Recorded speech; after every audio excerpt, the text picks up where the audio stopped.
What am I most excited for audience to experience in Early Man? I think the characters, you kind of love them. I keep trying to choose a favourite.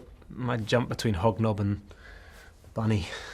Bunny's a kind of cameo scene stealer. But there's such variety and there's, because it's a Nick Park film, there's always just such joy and warmth in the characters that you can't help but fall in love with them.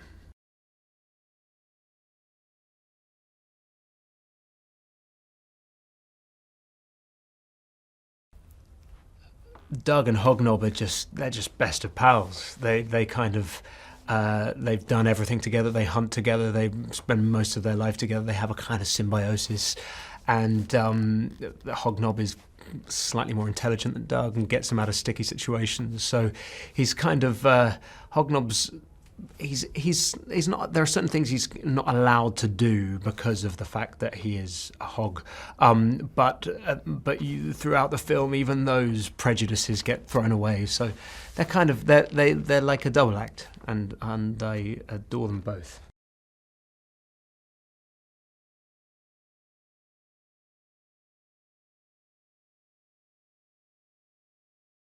What I love about Doug is he's so optimistic.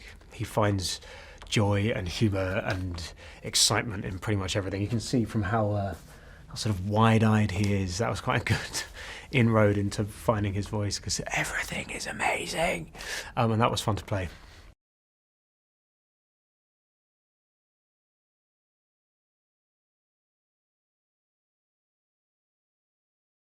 I went to Ardman in Bristol to the studios, and Maisie and I got dressed up in big caveman outfits, and we fought a bit, and that was pretty much the entirety of my preparation.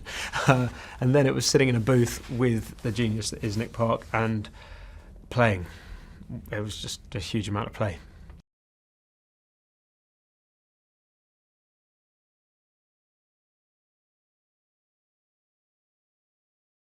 Lack of self-esteem or not believing in yourself, and really in the end it's about the encouragement of the team and the people around you to have the confidence to aspire, really, and that's what he gains.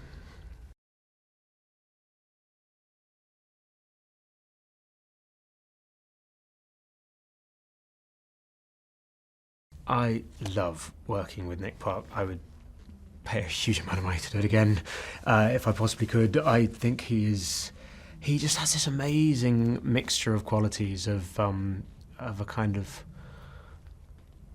playful, sort of naughty humour mixed with extraordinary warmth and sort of kindness.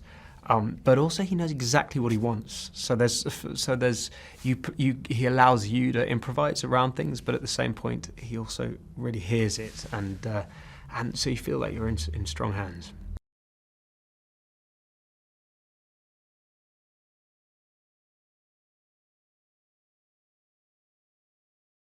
One of I think my favourite moments from making the film was with Maisie going to Ardman, to the actual studios, rather than the sound booth where we recorded most of it, but actually getting to meet all the animators, to get to see the models, these extraordinary kind of tiny scaled models of huge prehistoric towns.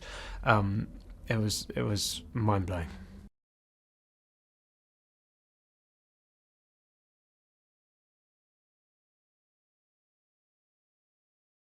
Well, I think there's a bit of sort of love at first sight when Doug sees Goona the first time. She's on the pitch at in the Bronze Age town in an empty stadium, just practicing her skills, and she's virtuoso and formidable. And I think he's in awe of her and her talent, and so, but I think through his optimism, he encourages her to come and train his team and educate them and galvanise them, and through that she gets to show off her virtuosity.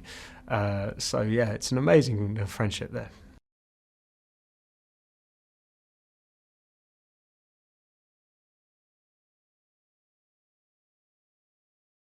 I think one of the major themes of the film is that you're better as a clan than perhaps you are as individuals, and that all the individual characters with all of their traits, whatever they may be, if they're bound together and sort of channeled in one direction, they can achieve extraordinary things. I think that's a cool message. Hi Lisa here with some interesting movie extras facts for you. One of the earliest animation techniques was stop motion. It was first used in the late 1890s. Notable uses of stop motion include King Kong from 1933 and the Skeleton Skirmish in Jason and the Argonauts from 1963. Now, Toy Story, the first feature-length animated film to be created with CGI, generated 1,000 gigabytes of data and required 800,000 machine hours of editing. Are you an animation movie fan? Let me know in the comments below, and subscribe to our channel and check the notification bell to always be up to date with all the latest releases.